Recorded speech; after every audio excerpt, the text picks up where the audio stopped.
Sarah always believed that a person's true value lay in what they did, when no one else was watching. That's why every evening, she waited until the restaurant closed to carefully pack up the leftover food that would otherwise be thrown away. Spaghetti with meatballs, roast beef, creamy mashed potatoes, sophisticated dishes that, unfortunately, couldn't be kept on the menu for the next day. After packing everything up, Sarah would sneak out through the back door, making sure no one saw her.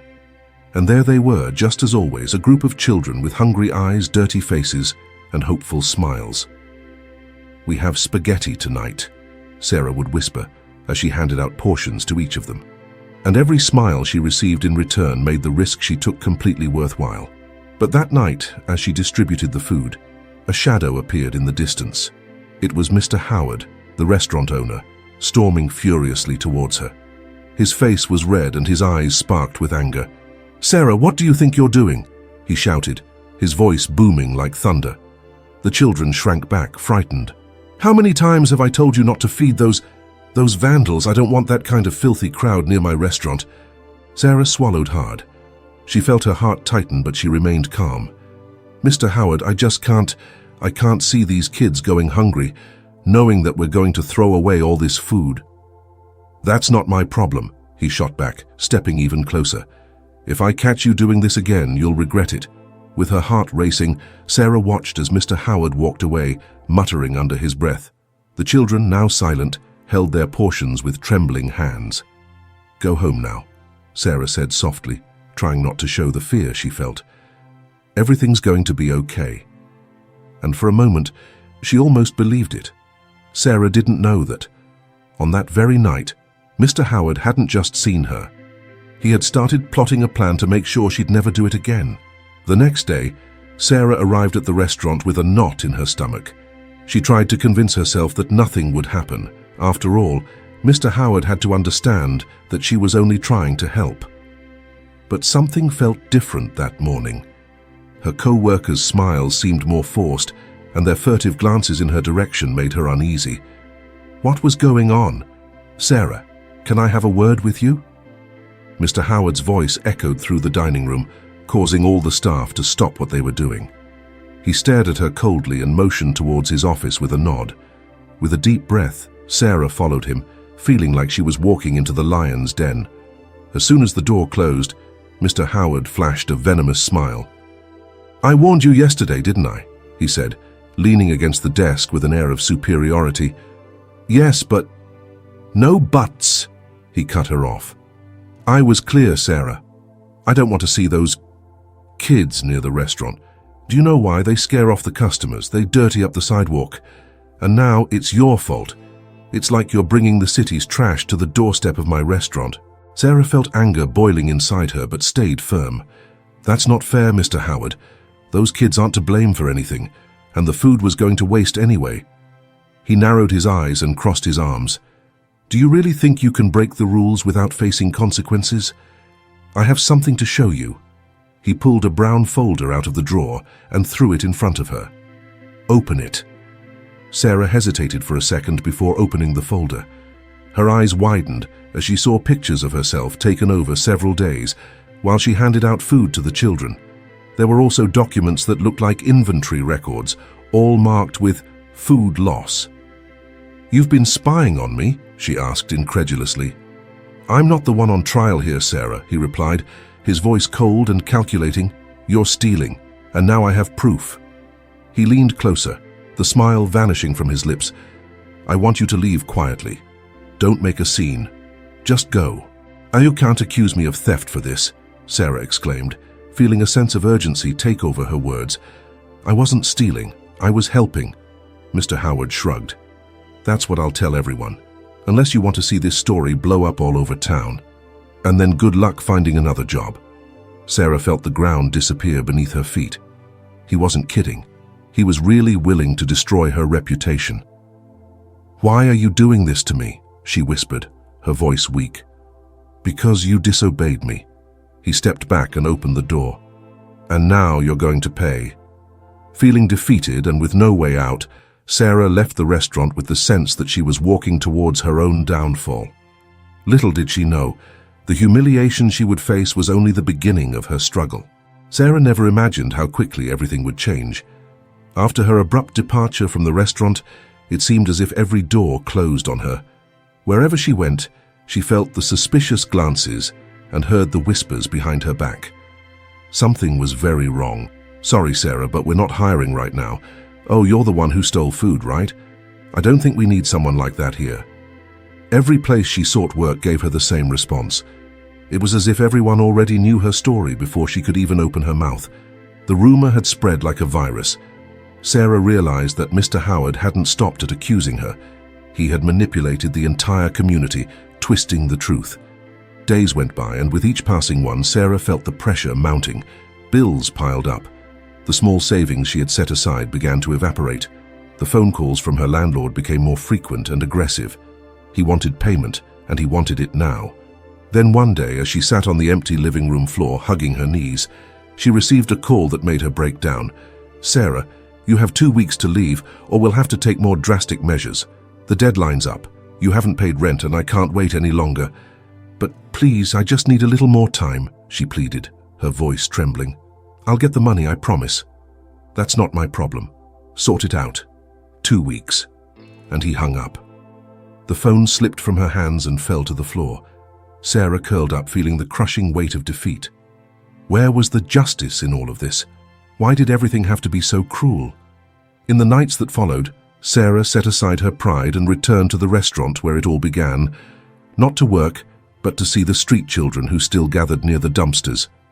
She hid her face under a hood, her heart tightening at the sight of those dirty and hungry faces waiting for her. "Sarah?" The voice of a small girl no more than 6 years old made her turn. The child's eyes sparkled with hope. "Did you bring food for us today?" Guilt tore through Sarah. "I can't help you anymore, sweetheart. I'm sorry." The words came out like a knife. The children looked at her in silence, disappointed, before walking away. And for a moment, she realized just how alone she was. No job, no friends, no home. With no options left, she began to avoid everyone. Friends started disappearing. Even acquaintances who used to greet her with smiles now avoided her as if she carried a contagious disease. Mr. Howard had succeeded. She was isolated, discredited, and completely adrift. On the day she was evicted from her small apartment, Sarah finally grasped the extent of her former boss's cruelty. As she pushed her suitcases through the streets, she felt the weight of failure pressing down on her chest. The shame was almost unbearable. With nowhere else to go, she ended up taking refuge on a park bench, the cold wind biting at her skin. And it was then, on that freezing night, that she heard a faint cough behind her. She turned and saw an elderly woman huddled under a dirty and tattered blanket. Her white hair, dirty and tangled, obscured part of her face, but the empty and lost eyes of someone who no longer recognized the world around her were evident. Something in Sarah's heart broke again. The old lady seemed so fragile, so out of place. Moved by a surge of compassion, Sarah approached and sat beside her. "Hello, Mum. Are you all right?" The woman didn't respond, only coughed again. Sarah took a small piece of bread out of her bag and offered it to her. "Here, you must be hungry." The elderly woman took the bread with trembling hands and ate in silence. Tears welled up in Sarah's eyes. She wanted to say that everything would be okay, that things would get better. But for the first time in her life, not even she could believe that. Sarah had no idea that by reaching out to that woman that night, she was about to change the course of her own story, in a way she could never have foreseen. Sarah spent the following days beside the elderly woman, sharing the little she could and talking to her, even though the woman seemed lost in her own world, trapped in a disturbing silence. Occasionally, the old lady mumbled incoherent words, but there was something in her gaze that captivated Sarah, as if this woman held secrets that time and amnesia hadn't completely erased. "My name is Sarah," she said for the 3rd time that week. "What's yours?" The elderly woman stared at her for a moment, as if trying to decipher the question, but then looked down at the ground. It was frustrating, but Sarah didn't give up. She approached her every day, sharing pieces of her own story, hoping that one day she'd hear the woman speak back. "I used to work at a restaurant. A restaurant that served the most sophisticated dishes you can imagine. I loved my job, you know? And at the end of the day, I would always save some leftovers for the children who were starving. Until... Sarah paused, the knot in her throat forming as usual. Until everything fell apart. That's when it happened, for the first time. The woman suddenly turned and grabbed Sarah's arm with surprising strength for someone so frail. Her eyes, once dull, lit up with a brief moment of intensity. "Food. Children," murmured the woman, her voice hoarse and hesitant. "Howard." Howard. The name hit her like a punch in the gut. Sarah held her breath. "What did you say? You know Howard?" But the woman had already reverted back to her catatonic state. Her eyes lost focus, and her trembling hands released Sarah's arm. She began mumbling incoherently again, as if that spark of lucidity had been extinguished. Sarah stepped back, bewildered. What did that mean? How could a homeless woman, seemingly without memories, know the name of the man who had destroyed her life? That night, she barely slept, troubled by the possible answers to that question. What if this woman had some sort of connection to Mr. Howard? Who was she? The next day, just as the sun was rising, Sarah returned to the park, determined to find out more. "You know, he ruined me," she said, sitting next to the woman once again. "He accused me of theft and spread lies throughout the whole town.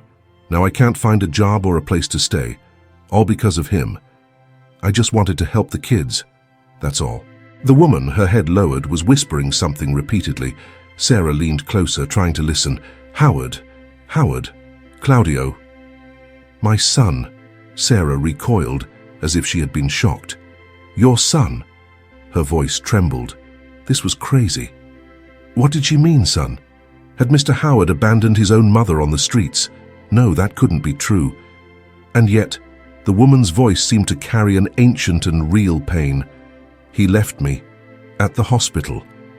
The woman looked at Sarah, tears welling up in her eyes. "He told me that I was sick and then I disappeared."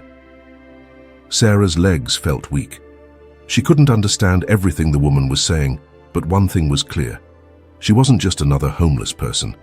There was a deep and tragic story behind her faded eyes. And if she really was Mr. Howard's mother, unable to contain her curiosity and compassion, Sarah decided to do something risky. The next morning, while the woman was asleep, she went to a community library and began searching through the city archives. It was difficult, but after a few hours, she found an old article, about 7 years old.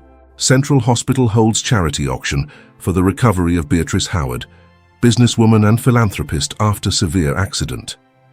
Beatrice Howard. Sarah felt her heart race. That was it. It was her, Mr. Howard's mother. Sarah clutched the newspaper tightly against her chest, a whirlwind of emotions flooding her mind. Beatrice Howard had once been one of the most respected women in town, the owner of a chain of restaurants, the same restaurants now run by her son, Claudio. The article detailed how Beatrice had suffered an accident that left her debilitated and without memory. For years, she had been in a private hospital, and her son had seemingly taken over the business. But there was a part of the article that left Sarah stunned. Since then, Beatrice has remained away from the media and business. Recent reports state that she is no longer under her family's care. Her whereabouts are unknown. The reality hit her like a freight train. Mr. Howard had abandoned his own mother, and even worse, he had left her destitute while he took control of everything. Sarah took a deep breath, trying to process the information. Now, she had a choice to make. Confront Beatrice with the truth, or go directly to Claudio and see just how far he was willing to go to protect his secret. Gathering her courage, Sarah decided to tell Beatrice everything, hoping that the truth would awaken her lost memories and uncover the dirty scheme orchestrated by her own son. Sitting beside Beatrice on the park bench, Sarah watched the woman who, for so long, had been just a confused and distant figure. But now, knowing who she really was, the pieces of the puzzle began to fall into place.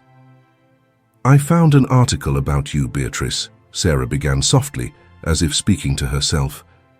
"You were one of the most respected businesswomen in town, Everyone talked about your generosity, but after the accident you just disappeared. And Claudio, your son, took over everything." Beatrice blinked, her eyes distant, trying to follow Sarah's words. She started shaking her head, as if she wanted to push away the images emerging in her mind. "Claudio, my son, he said I was sick, that I couldn't manage things anymore." Sarah took a deep breath. She needed to be careful. The woman in front of her had been manipulated and abandoned. She had to find a way to bring out the truth without causing an even greater shock. "Beatrice, I think your son lied to you. He had you committed so he could take control of the business. You were never incapable. He did this to get you out of the way and then he left you here, alone." "No, it can't be." Beatrice began to tremble as if each word was a knife piercing through the fog of her mind. "My son, he wouldn't do that." But as she muttered, more memories began to surface, fragments of conversations. The image of Claudio signing papers while she, still bedridden, tried to protest. Memories of being locked away in an isolated wing of a hospital, without visitors, only met by her son's cold gaze, telling her it was for her own good. He told me I was losing my mind." Beatrice's hands gripped Sarah's shoulders, her pale fingers like claws. "Sarah, I remember knowing something was wrong, but I couldn't fight him." The intensity in Beatrice's eyes, now gleaming with a flash of anger and pain, made Sarah shudder. But this was good. It was a sign that Beatrice was coming back, that her mind was starting to piece itself together. "He tricked me," Beatrice murmured, tears streaming down her wrinkled cheeks. "He discarded me like I was a burden." "Yes, Beatrice, he betrayed you, and now he's using the restaurants you built, the reputation you created, for his own benefit. I know because he did it to me too." Sarah's voice wavered, but she pressed on. "I have nothing left now. He destroyed me. But maybe we can change that." Beatrice took a deep breath, and something in her posture shifted. It was subtle, but Sarah noticed. The fragility seemed to dissipate a little, replaced by a determined look. "How?" Her voice was firm, as if she wanted to believe that there was still a chance to reclaim what was hers. "I know someone who can help us," Sarah said, standing up slowly. "A journalist who isn't afraid to tell the truth, even if it hurts. If we can speak with him and bring this to light, we can expose what Claudio did. And maybe you can get back what is rightfully yours." Beatrice looked at her own hands, now steady without trembling. She stood up with difficulty, but raised her chin like the strong woman she once was. "Then let's do it. I'm tired of being a shadow. It's time to show everyone who I really am." The next day, Sarah brought Beatrice to the small apartment of John Parker, an investigative journalist she had met during her failed attempts to find a job. John had heard the rumors about her, but when Sarah shared her side of the story, he believed her. "So you want me to expose one of the most influential men in the city?" John raised an eyebrow, looking at Beatrice with a mix of skepticism and curiosity. "Do you know what that means?" Beatrice took a deep breath. "I am Beatrice Howard, the founder of the restaurants he runs. I built it all, and now I want to prove who I am and what he did. I don't want revenge. I want justice." John was silent for a moment, studying the determined expression of the woman. "All right, let's get to work. But you need to prepare yourself. This is going to be big and dangerous." In the days that followed, Sarah and Beatrice spent most of their time in John's tiny apartment, reviewing old documents, medical records, and testimonies from former employees who had been fired without explanation by Claudio.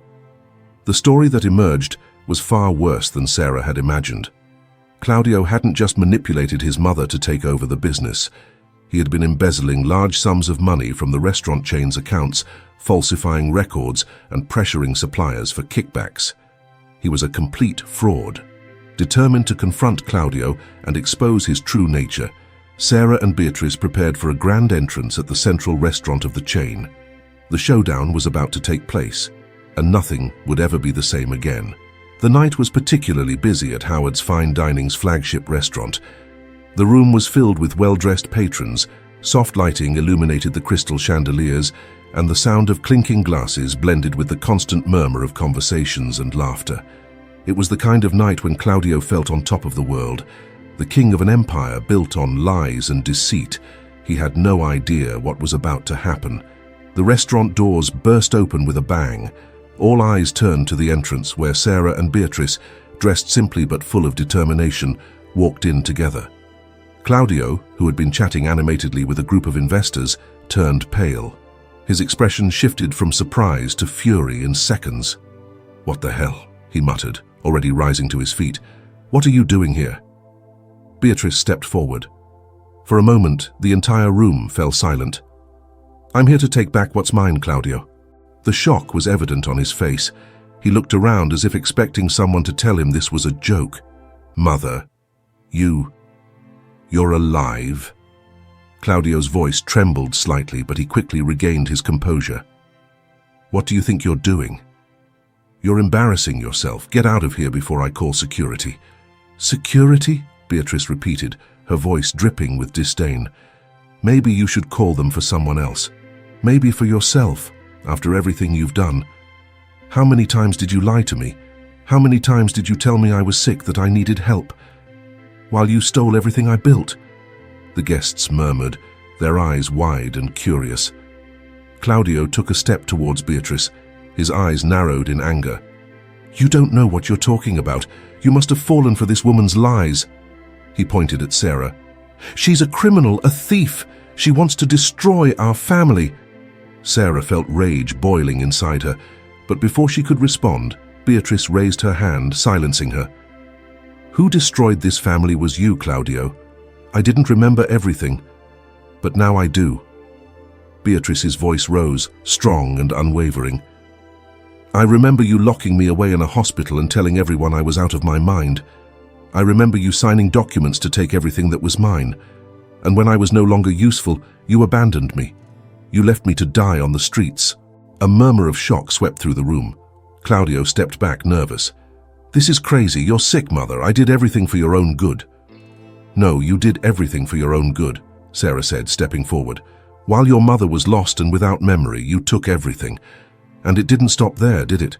You destroyed the lives of those who opposed you. I know it well. He began, pointing a finger at her, but Sarah interrupted him. "We know everything, Claudio. How you embezzle money from the company, how you manipulate suppliers, and even how you pay bribes to keep your name clean. We have documents, testimonies, and we also have someone who wants to say a few words." Sarah turned towards the door, and at that moment John Parker entered the restaurant, holding a folder full of documents and tapes. "What is this?" Claudio shouted, his voice beginning to waver. "This is the truth," said Beatrice with a look of satisfaction in her eyes. "All the truth you tried to hide. You will no longer use my name, Claudio. You will no longer use my company for your dirty games." Claudio started laughing, an empty and desperate laugh. "You think you can destroy everything I built? No one will believe you. I am Howard, the owner of this chain. I'm the one who makes this business work." "Wrong." Beatrice took a step towards her son. The entire room held its breath, watching every move. "I am Howard. I am the rightful owner. And now, with the support of those who believe in me and these proofs, we're going to sue you for fraud and misappropriation. You'll pay for every cent you stole." Before Claudio could react, a dozen reporters entered the restaurant, microphones and cameras aimed at him. "Mr. Howard, how do you respond to allegations of fraud and embezzlement? And what about abandoning your mother? Is that true?" He stood there paralyzed, his face as pale as wax. John Parker lifted the folder and showed some of the documents to the press. "These are just some of the records of fraudulent accounts and illegal transactions that Claudio Howard orchestrated while running the restaurants. And there's more." Claudio began to stammer. "This is all lies. It's their invention. I never did any of this." But for the first time he realized that no one seemed to believe him. The looks of disbelief and disapproval grew as more details emerged. The horrified expressions on the guests' faces were a reflection of the truth Claudio had tried to hide. Security was called to escort him out, and Beatrice looked at her son one last time. "Goodbye, Claudio. I hope one day you understand what you really did. Until then, you'll have nothing of mine. You're just a man without honor and without a name." As he was dragged out, his voice rose in a desperate scream. "I am Howard. I am—" The door closed with a dull thud, silencing the last trace of his arrogance. The truth had finally come out, but Beatrice and Sarah still had a long road ahead to restore the company and their lives. The fight was just beginning. After the chaos of that night, nothing was ever the same at Howard's Fine Dining's flagship restaurant. The news of Beatrice and Claudio's confrontation spread like wildfire. Within hours, the story was splashed across all local newspapers and news websites. Restaurant owner accused of fraud and abandoning his own mother. Customers who once swore loyalty to the Howard name now looked at the man who had been unmasked with disdain. Claudio's reputation crumbled in a devastating manner. He lost everything: the trust of investors, the support of partners, and ultimately his own name. Beatrice, on the other hand, faced a new challenge: rebuilding the company while reclaiming her life. The first days after the revelation were tough, but with Sarah by her side, she remained resolute. Together, they reorganized what they could, drawing up a plan to revive the Howard brand based on honesty and ethics, values Claudio had long abandoned. "Sarah," Beatrice said, looking at the pile of documents that needed to be reviewed, "I don't know how to thank you for everything you've done. Without you, I would still be lost. Without memory, without hope." "I just did what any decent person would do," Sarah replied, smiling gently. "But now we need to focus on the future. There's still so much work to be done." And there was, indeed. Despite her age and the scars left by the past, Beatrice rolled up her sleeves and began cleaning up Claudio's mess. She gathered former employees, apologized to those who had been wronged, and little by little regained everyone's trust. "We're here because we believe in you, Mrs. Howard," said an old chef who had been fired by Claudio. "The restaurant only had soul when you were in charge. We'll help you rebuild everything." But Beatrice didn't want to just restore what had been destroyed. She wanted to do more. Inspired by Sarah and what she had tried to do for the street children, Beatrice announced the creation of a community program linked to the restaurants. Once a week, each location would open its doors to feed those in need, offering dignified meals and a welcoming environment. "We will give back to the community what is our duty," Beatrice said during a meeting with the managers. "We no longer want to be seen as a symbol of opulence and waste. We're going to show that we can make a difference." Sarah was appointed as the general manager of the entire restaurant chain, a position Claudio would have never imagined for her. And it was with a tearful smile that Beatrice handed Sarah the badge, officially marking the beginning of a new era. "You deserve this, Sarah. From day one, your heart was in the right place. Now I want you to bring that heart to every decision you make for this company." Sarah was speechless. She looked at the shiny badge in her hands and felt a wave of emotion wash over her. This was an opportunity she had never expected to receive, a chance to truly make a difference. I promise I won't let you down, Mrs. Howard. I'll work hard to make this place everything you dream of." But the path was still filled with challenges. Claudio's story wasn't over.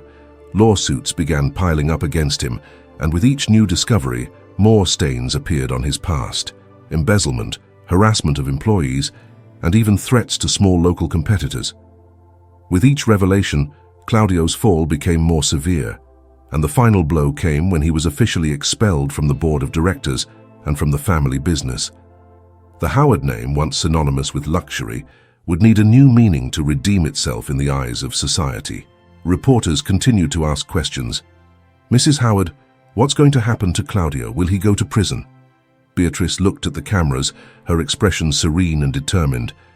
"I don't wish harm upon my son. I want him to learn from his mistakes and understand the damage he caused to everyone. But he will have to face the consequences. Justice will be served, whether in court or in life." Claudio, now without money, without influence, and rejected by everyone, ended up living on the streets, ironically the same place where he had cast away so many lives when he chose profit above all else. He wandered aimlessly, his face haggard, and his mind clouded with regret. He felt the full weight of the wrong choices he had made. And then one day, as he watched the doors of the restaurant that was once his empire open to welcome people in need, Claudio recognized one of the children Sarah used to feed. The boy looked him up and down, his eyes filled with surprise and perhaps a bit of compassion. You were the owner, right?" the boy asked, his voice gentle but without a trace of bitterness. Claudio nodded, shame burning his face. "Yes, I was.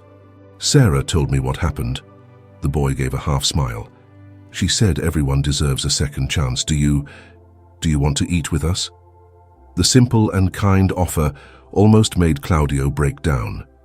He looked at the restaurant doors, now a place of warmth and solidarity, and then back at the boy.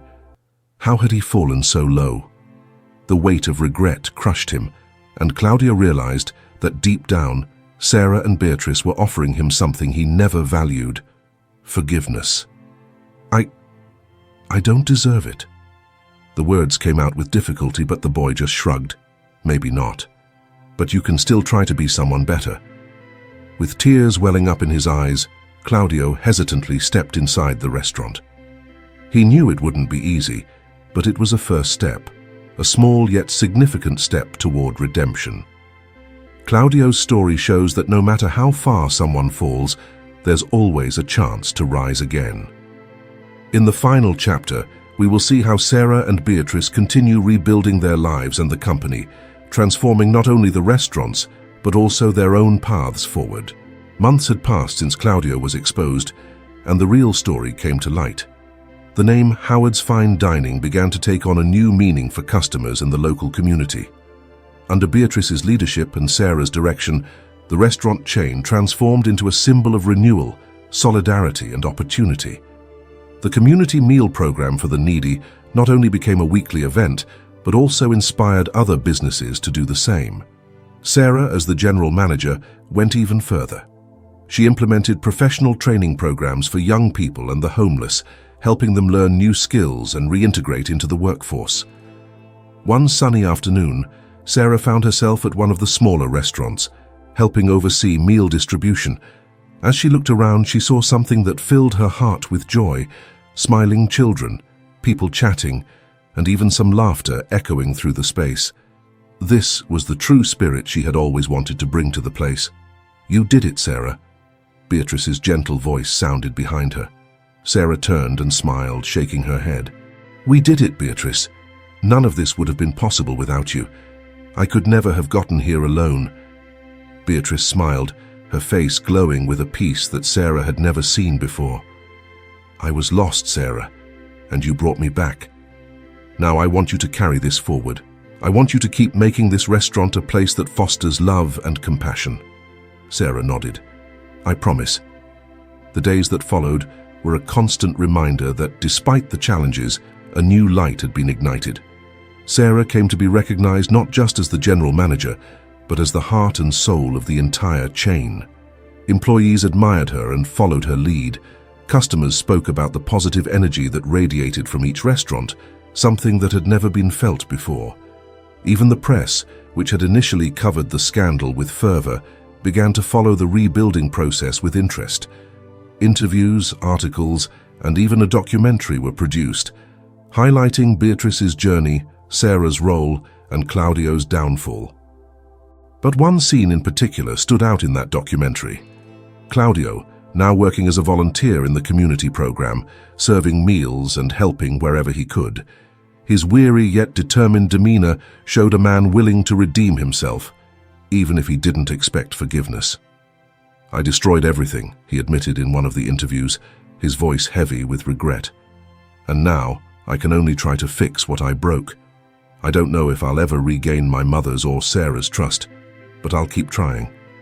Beatrice, who watched the interview on television, remained silent for a long time. The stillness in the room was dense, filled with emotion. "He's changing," she finally said, her eyes glistening with unshed tears. "It's still hard to believe it, but maybe I should give him a chance." Sarah looked at Beatrice, surprised. You're thinking about forgiving him? It's not as simple as that, Beatrice replied, sighing. He hurt me in ways no one else ever could, but maybe, just maybe, if he's truly willing to change, I can let go of some of this pain. Later that day, Beatrice and Sarah went to the place where Claudio now spent most of his time, a community shelter that helped rehabilitate the homeless. He saw them from a distance and hesitantly approached. I know I don't deserve anything from either of you, Claudio began, his voice hoarse and low, but I wanted to say that I'm sorry for everything. Beatrice looked at him for a long moment, each line on her face reflecting the internal struggle she was facing. Then, softly, she extended her hand. I don't know if I'll ever be able to forget, but you're still my son, and I don't want you to live in darkness forever. Claudio's face crumbled with tears. This was the first spark of hope he had received in months.